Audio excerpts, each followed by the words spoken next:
tal? Muy buenas tardes amigos de DBB Noticias, los hago como todos los días desde la ciudad de Londres, Pascual Raúl Zárate Gil.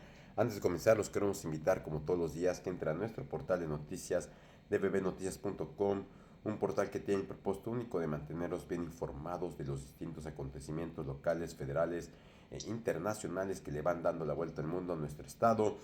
Bueno, como todos los viernes tenemos de regreso a nuestro invitado de lujo, al doctor Werner Voigt. Esta es la primera entrevista del año. Una entrevista que, bueno, este 2026 hace ya 25 años que colabora con De Viva Voz desde la época de mi padre Raúl Zárate López. Y bueno, es un privilegio no solamente por todo lo que los temas que nos expone, temas novedosos, no solamente temas repetitivos, y además la estructura, el análisis y el bagaje cultural que tiene no solamente de nuestro país, sino de todo el mundo. Y por qué tiene pues realmente este gran background, no solamente jurídico, cultural y también en distintas áreas. Pues les recordamos simplemente una reseña que el doctor Werner Voigt es un abogado calificado en Estados Unidos, donde, bueno, cursó no solamente la universidad, pasó la barra, practicó años y también, pues eventualmente cuenta un doctorado por la Universidad del Caro en Derecho Islámico, así como también su trayectoria en la academia en México, en la Universidad de Bremen. Y bueno, no solamente, sino siempre es una persona que se mantiene bien preparada, le encantan los distintos temas, una persona que pues conoce culturalmente de miles de cuestiones y se mantiene día al día activo en todos estos temas y análisis que pues bueno, la experiencia y la visión y claramente también el carácter y sobre todo la capacidad intelectual pues es un privilegio para nosotros. Y bueno, como les comentamos, hoy es el primer comentario y el día de hoy nos toca el comentario del análisis del Dr. Werner Voigt en inglés. Therefore, today we would like to say once again, thank you so much, Dr. Werner Voigt, for the first comment that you will make this year after almost 25 years of collaborating in this program. We would like to thank you once again.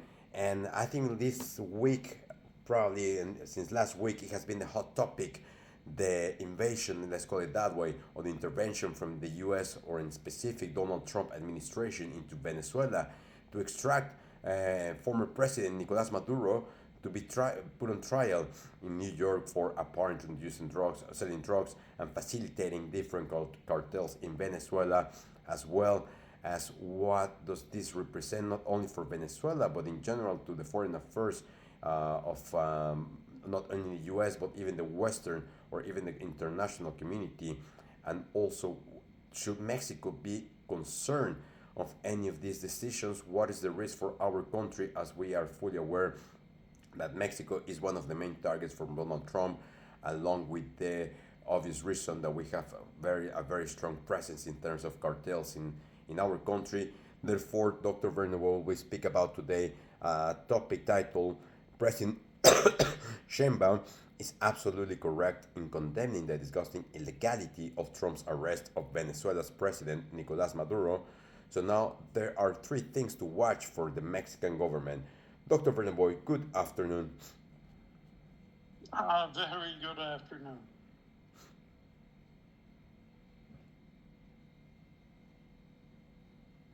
Bueno. Sí, bueno. Good afternoon. Good afternoon. Well, as we all know, this past Saturday morning, President Donald Trump announced that the United States military, working with American law enforcement officials, had carried out a strike against Venezuela, capturing the country's president, Nicolás Maduro, as well as his wife, Celia Flores Maduro. Maduro was indicted in a federal court in New York for his role in what the administration of the United States claims is a narco-terrorism conspiracy. At a press conference late on Saturday, Donald Trump said, "We are going to run the country until such time as we can do a safe, proper, and judicious transition." He also said that he was not concerned about boots on the ground. In other words, an American physical military presence on Venezuelan territory. Now, for my part, I don't think that there is a legal basis for what we're seeing in Venezuela. There are certainly legal arguments that the U.S. administration is going to make. But all the arguments that I've heard so far don't hold water.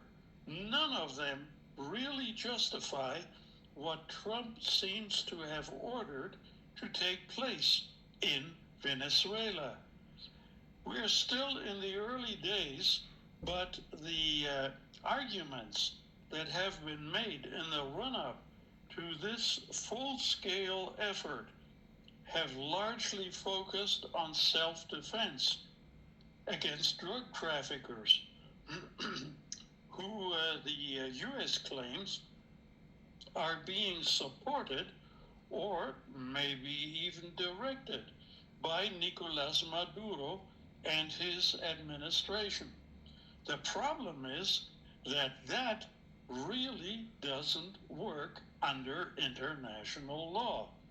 And by God, I can say that. I've been teaching international law now for well over 35 years, and I'm a member of the American Academy, of the Mexican Academy of International Law. What the Americans, under the guidance of Donald Trump, are doing now with Venezuela is most definitely illegal. Now, there is, of course, the right of self-defense under the United Nations Charter, Article 51, which allows states to use force in self-defense against an armed attack. But it's never been used for something like drug trafficking. And so all of these boat strikes that have been taking place over the past months, which have been justified by Trump as self-defense, don't fall within anything that anyone would recognize as self-defense under international law. Self-defense generally requires that there is actually an armed attack. And it seems like they're making a similar argument here to justify the capture of Nicolás Maduro and the use of force on land in Venezuela. So, look, when the United Nations Charter was written way back in 1945, 80 years ago and more, it included in Article 2 the critical prohibition on the use of force in international relations. States are not allowed to decide on their own that they want to use force against other states. It was meant to reinforce this relatively new idea then, at that time, that states couldn't just go to war whenever they wanted to. In the old world, the pre-United Nations Charter world, it would have been fine to use force if you felt like drug trafficking was hurting you. And you could come up with legal justification that that was the case. But the whole point of the United Nations Charter was basically to say, we are not going to go to war for those reasons anymore. And that is the reality of the modern world that Donald Trump is violating. The UN Charter included a very narrow exception, which was an exception for the use of self-defense.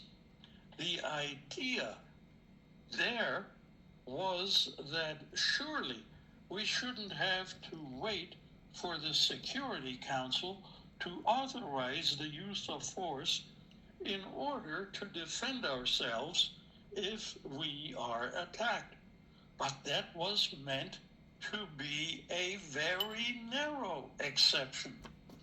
If drug trafficking is a reasonable justification, then a whole range of possible arguments can be made that basically self-defense is no longer a real exception. It is the new rule then.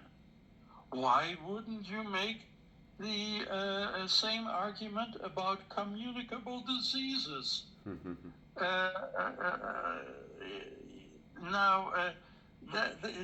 Let's say these bird flu epidemics coming from a country in Asia, and therefore we have a legal justification for the use of military force against an Asian country that has the first incidence of bird flu.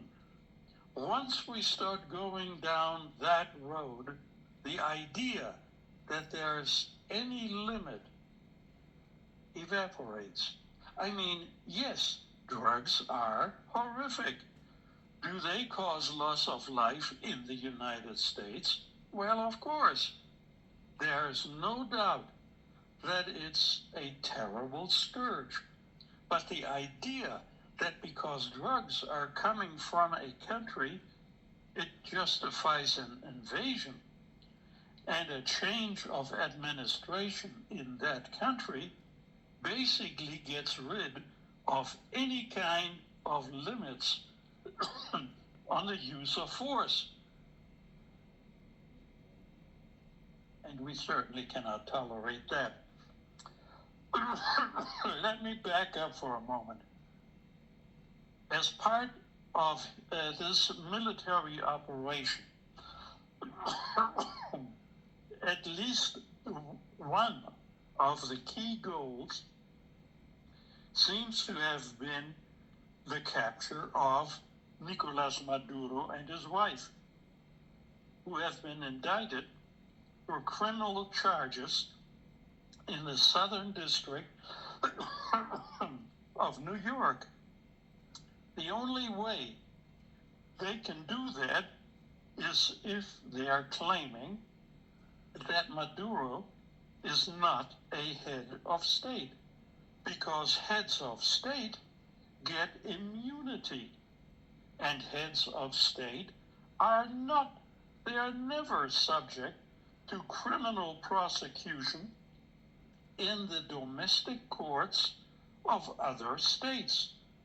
That's just a basic rule of international law, and the United States has long recognized that until Donald Trump now comes along. So if he's not actually a head of state, Nicolás Maduro, then head of state immunity does not apply.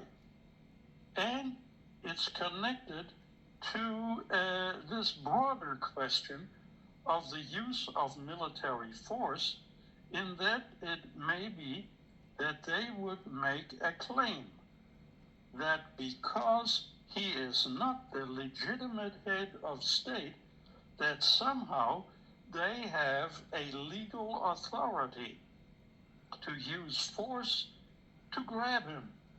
But again, the two don't connect.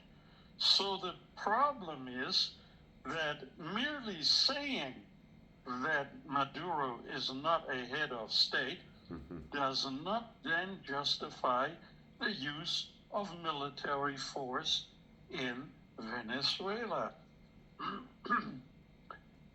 Now, the 2020 indictment of Maduro in the United States argued that he and several other Venezuelan officials had participated in a violent narco-terrorism, a conspiracy with various non-state actor groups, including the FARC, which is a Colombian narco-terrorism group, and that had been connected to drug trafficking in the United States. Now, a new indictment, a superseding indictment, unsealed on Saturday, reiterated the previous charges against Maduro, but it added Maduro's wife and it added his eldest son to the list of defendants. It is something that the American courts are going to have to weigh in the near future. It definitely is the case that his lawyers will make the argument that he is the sitting head of state at the time that he was sequestered, and that he remains the sitting head of state. And therefore, under international law, as well as under United States federal law, he should be given immunity, which means that he is not subject to the jurisdiction of U.S. courts and cannot be criminally charged. This has come up once before with the criminal indictment of Manuel Noriega, the former leader of Panama. When the United States invaded Panama in 1989 and seized Manuel Noriega and then brought him back to the United States and indicted him for drug smuggling and money laundering. But then, in those days, Noriega argued that he enjoyed head of state immunity, and the U.S. executive branch argued that he did not, because the United States had not recognized him as a legitimate leader of Panama. That gives us a hint as to what is likely to happen in this case. My guess is that the United States will argue that it's never recognized Maduro as a legitimate leader of Venezuela, and therefore he does not receive immunity. And the courts are going to be in the position of having to decide whether they defer to the executive branch's determination that he is not head of state, or whether they make an independent assessment of his legitimacy as a leader of Venezuela. Now, in the old Noriega case, the courts deferred to the executive branch. They said they were going to accept that the executive branch said that he is not a constitutional head of state, and therefore he can in fact be prosecuted. Now, it seems likely they're going to do the same thing again here in the Maduro case. I mean, this is a weaker argument on the part of the executive branch, but they're going to use that argument anyway, because Maduro did clearly seize power after losing the most recent election. And he did so by military force. It was a coup d'etat for him to refuse to recognize his defeat in the most recent election. But Maduro has been acting as the head of state for quite a while. And he's been recognized by a large number of other countries as the legitimate head of state of Venezuela. He has been exercising the powers of a head of state. He's been directing the military. He's been running the country and its diplomatic relations. So according to international law, if you're acting like the head of state and have the powers of the head of state, and you exercise those powers, then you are in fact the head of state and entitled to immunity.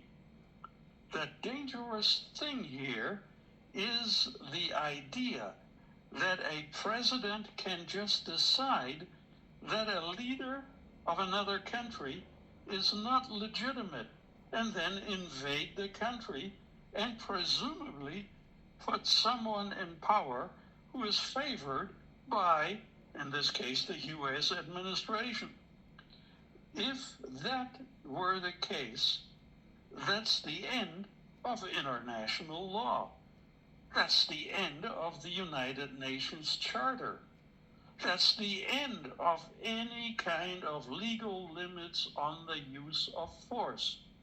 And if the president can do that, what's to stop a Russian leader from doing the same thing?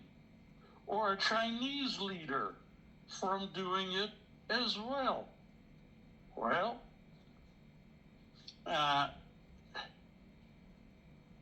what is troubling for me here is that it seems that President Trump may be making good on his promise and his national security strategy that he issued last month to revive the Monroe Doctrine of 1823.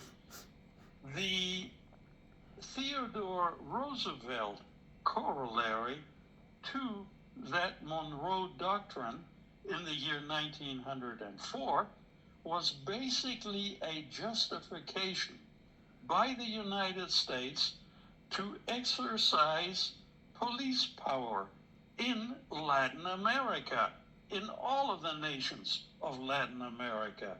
And that was renounced by President Franklin Roosevelt in 1942.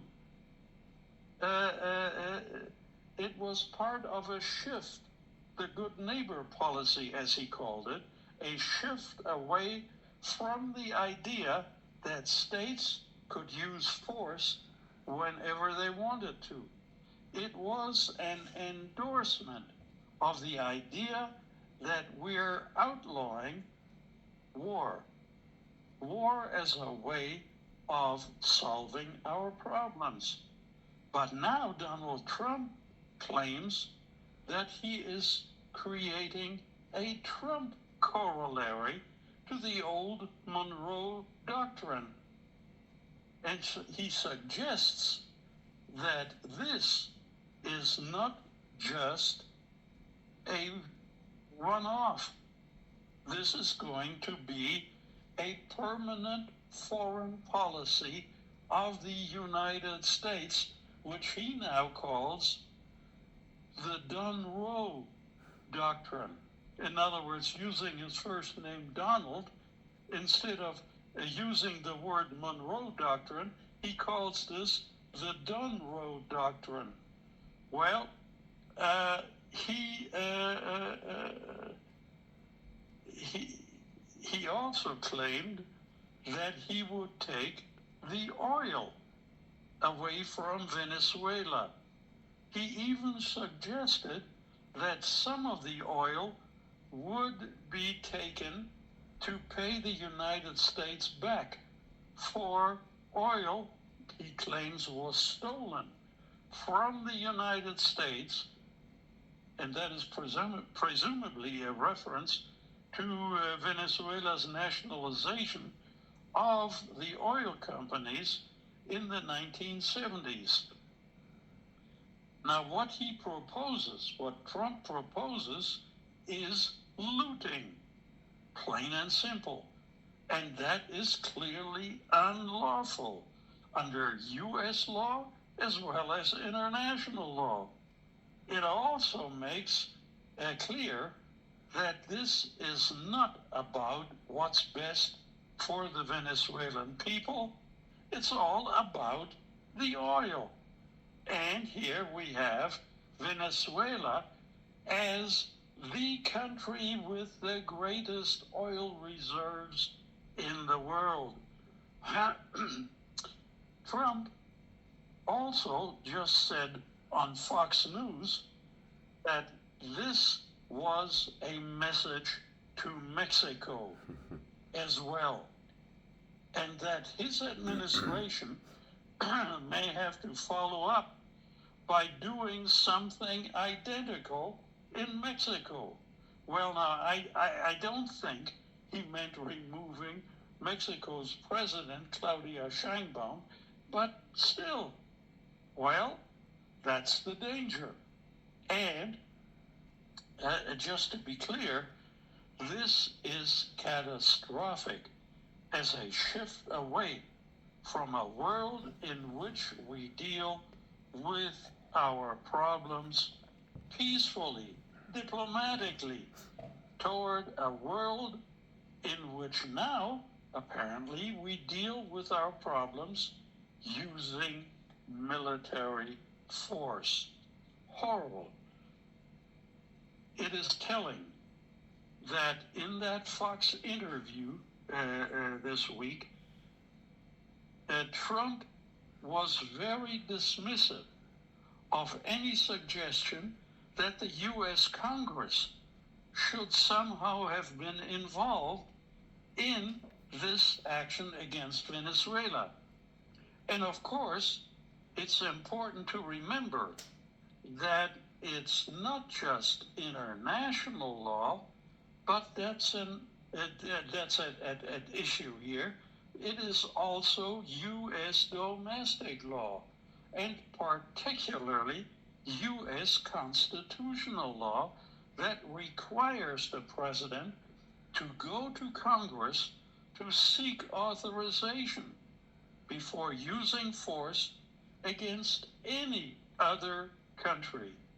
And part of what's troubling here is that not just that the president has used force in clear violation of domestic law and international law, but that it's clear he couldn't care less about the fact that he is breaking these rules of law. We're talking not just about the United Nations Charter, we are talking also about the U.S. Constitution and its flagrant violation by Donald Trump. And that just suggests there may be no limits, that Trump is just going to do whatever he thinks is warranted based on his own kind of demented reasoning, as opposed to any kind of constraints or legal limits or having to seek advice or consent from the international community or the United States Congress. That, I think, is what is so scary about all of this. And in all of this, maintaining the country's historical stance, President Claudia Sheinbaum publicly rejected the detention of Venezuelan President Nicolás Maduro following the U.S. operation in Venezuela. Since President Donald Trump took office in January of 2025 for his second administration, Claudia Sheinbaum has repeatedly reaffirmed her opposition to any form of foreign intervention, particularly in Mexico, and repeated pressure from the Trump administration tied to efforts to curb drug trafficking into the United States. Speaking during one of her daily morning news conferences this week, President Sheinbaum said Mexico's position remains unchanged.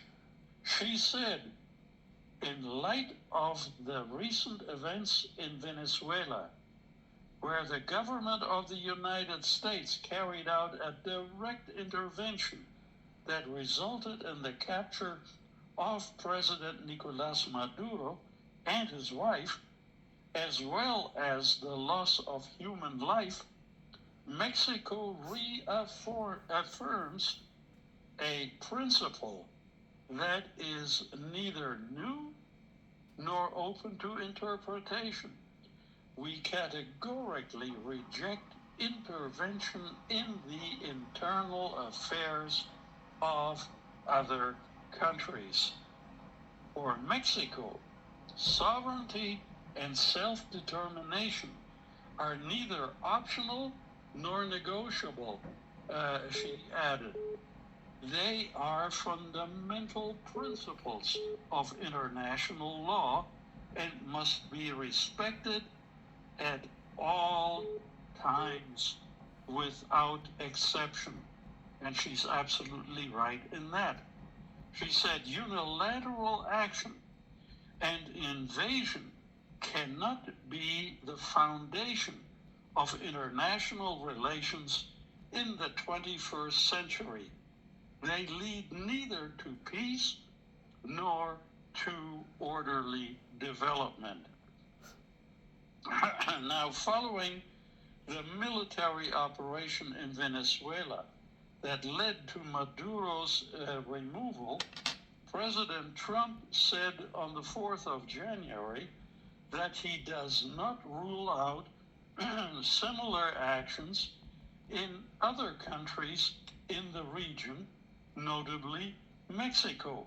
He also warned Mexico to get its act together, citing drug cartels and their influence in the country. He said, "You have to do something with Mexico. We're going to have to do something. We'd love Mexico to do it, but they're capable of doing it. But unfortunately, the cartels are very strong in Mexico, and the Mexican government is afraid of the cartels." Trump added that he has offered U.S. assistance to Mexico in the fight against organized crime. Now, in response, Claudia Sheinbaum said Mexico continues to work with the United States to combat criminal organizations and violence, but she firmly rejected any possibility of foreign intervention in that effort. So finally then, let me observe that I believe there are three things to watch for the Mexican government. And there are these immediate regional and global lessons from these events. Number one, the Trump administration has shown a vast capacity to sanction whomever it chooses based on domestic political whims. Individuals, entities, and corporations have all been targeted through presidential executive orders, laws, and force. We need to be on high alert with this man.